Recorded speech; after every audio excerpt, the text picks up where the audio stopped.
If you grew up in 90s Britain, you didn't need much to feel rich. A few coins in your pocket, a corner shop 5 minutes from school, and one snack your mum probably told you not to buy. Some of them vanished without warning. Some came back tasting nothing like you remembered. And some were so cheap, so messy, and so tied to childhood that one bite would take you straight back to playground trades, Saturday morning telly, and asking, "Can I have 20 pence?" The first memories usually start before school. Half awake, telly on too loud, someone in the kitchen telling you to hurry up. That was where golden nuggets lived. Tasty golden nuggets. They looked like breakfast, but tasted like a sweet pretending to be cereal. Small, crunchy, sugary, and somehow normal enough to eat before school without anyone asking too many questions. A proper 90s morning could start with a bowl of those, a jumper over your shirt, and a lunchbox you hoped had something decent inside. Wait for these tasty new golden nuggets. Chocolate had its own place in that world. Lion Bar was not smooth or tidy, it was rough, chewy, crunchy, and heavy in the best way. You did not eat a Lion Bar cleanly, you fought through it. Caramel stuck to your teeth, bits broke off. The wrapper looked like it had been through a small accident by the time you finished. And Freddo was different again. Tiny chocolate, tiny price, massive childhood value.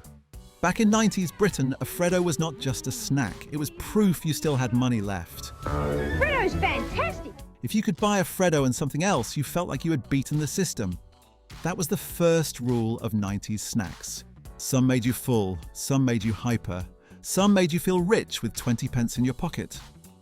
The fridge had its own legends. Sunny D looked like orange juice, but it never really felt like orange juice.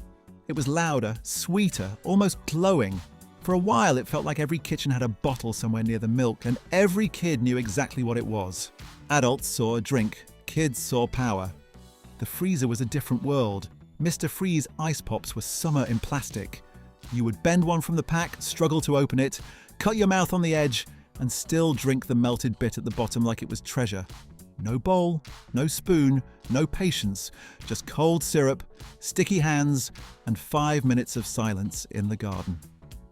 The ice cream van had a stronger weapon. Twister looked like it had been built to stop children in their tracks. Green, cream, red, twisted together in a way that made plain ice lollies look boring. It had shape, it had colour. It had that one thing 90s snacks understood perfectly. Kids wanted food that looked fun before it even touched their mouth. Sunny D belonged in the fridge. Mr. Freeze belonged in the freezer. Twister belonged outside with the sound of an ice cream van somewhere down the road. But not every snack shouted for attention. Choc Ice was plain in the best possible way. Ice cream, chocolate shell, no trick, no mascot, no wild colour. It was the kind of thing someone handed you after dinner and you accepted without asking questions. Pink wafers had a different kind of memory attached to them. They appeared at relatives' houses, birthday tables, church halls, kitchen plates when guests came round. You did not beg for pink wafers, nobody bragged about pink wafers, but if there was a plate of them nearby, one always disappeared. Fab sat somewhere between ordinary and special. Strawberry, vanilla, chocolate, sprinkles. It felt like 3 treats stacked into one. Not too expensive, not too fancy, but colourful enough to feel like a reward.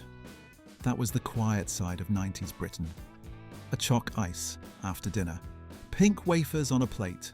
A fab from the freezer on a warm day. Small things, but they stayed. School lunch had its own ranking system. A good lunchbox could change your mood before the first bite. Dairylea Dunkers were never just food. They gave you something to do. Dip, scoop, scrape. Try to make the cheese last. Fail. Scrape the corner anyway. That little plastic tray had more entertainment value than it should have. Lunchables made kids feel weirdly grown up. Crackers, cheese, ham, tiny stacks made by tiny hands. It was not cooking, but it felt like control. For 2 minutes, you were building your own meal like someone trusted you with responsibility. That mattered when you were 8. Frubes brought chaos to the same lunchbox. Squeeze too hard and it was over.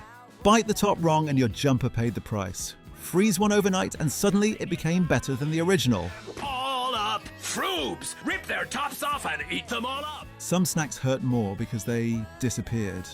Not because they were perfect, because you thought they would always be there. Echo had that light, creamy, crispy feel that made it stand apart. It was not just another chocolate bar. It had texture.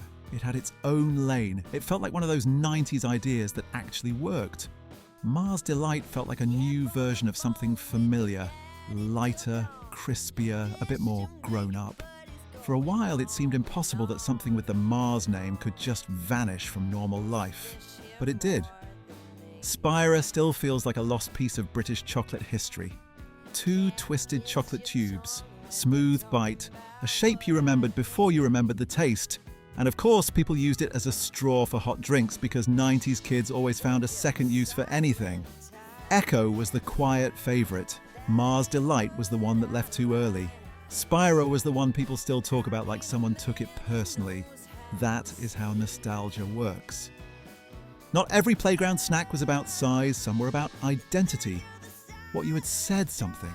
What you shared said more. What you refused to share said everything. Cadbury Dream had that white chocolate look that made it feel cleaner and sweeter than normal chocolate. Some loved it, some thought it was too much, but nobody confused it with anything else. Rowntrees Tooty Frootie were dangerous because they looked harmless. Bright little chewy pieces, easy to pour into your hand, even easier to finish before you noticed half the packet was gone. Love Hearts brought a different kind of pressure. They were sweets with messages, which meant they could become jokes, dares, awkward moments, or playground drama in seconds. Cadbury Dream was taste. Tutti Frutti was colour. Love Hearts were social risk in a tube. That was the difference between snacks and childhood snacks. One fills your mouth, the other creates a scene. Near the till was where the strange stuff lived. The sweets that looked too bright, too sour, too messy, too tempting.